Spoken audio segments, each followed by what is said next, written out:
দিনভর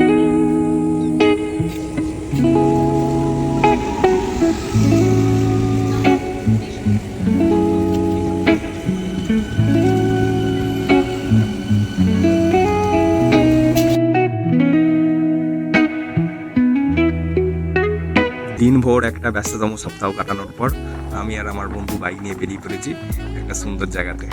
আমার গ্রাম ইভিডি সিরিজে আপনাদের সবাইকে আন্তরিকভাবে স্বাগত জানালাম। নমস্কার সকলকে। আজ আমরা এসেছি তালপুর স্টেশন, আমাদের এই রুটের একটি সুন্দর স্টেশন। এই স্টেশনটা সুন্দর এর পাশে থাকা এই ফেরিটার জন্য। চলুন আপনাদের ঘুরিয়ে দেখি আজকের এই স্টেশন।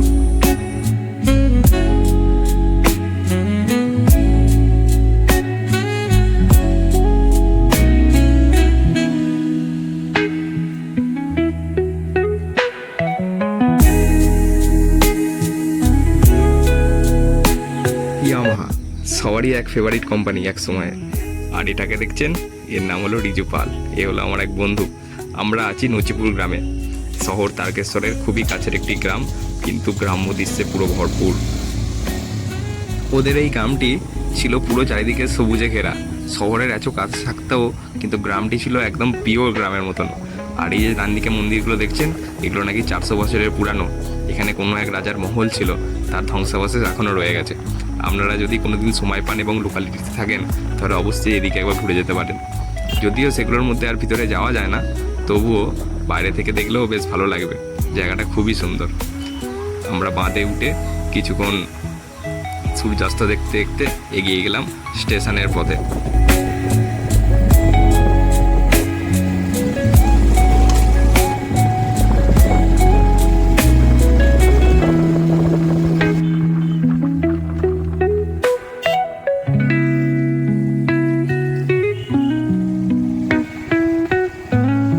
এই সুন্দর রাস্তা দিয়ে যাওয়ার সময় আমরা চারিপাশের যে গ্রামগুলো সম্বন্ধে জানতে জানতে এগিয়ে যাচ্ছিলাম।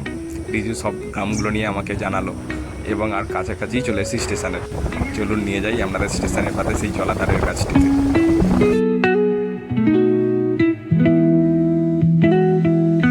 বিকালের দিকে স্টেশনের দুপারের দুই গ্রাম থেকেই অনেক মানুষ এখানে আসে এবং কিছু সময় কাটিয়ে যায়। আমরা এসেছি অনেক দূর থেকে, কিন্তু জায়গাটি খুবই সুন্দর। এখানে এসে বসে থাকতেই ভালো লাগবে। আমার এই স্টেশনটি মূলত শীতকালে যাওয়ার ইচ্ছে ছিল, কারণ এখানে অনেক ধরনের পরিযায়ী পাখি আসে আর এবং তাদের ফটো তুলতে খুবই সুন্দর লাগবে। কিন্তু শীতকালে তো পসিবল হলো না, গ্রীষ্মকালেই চলে এলাম। শীতকালেও পরবর্তীকালে একবার আসবো।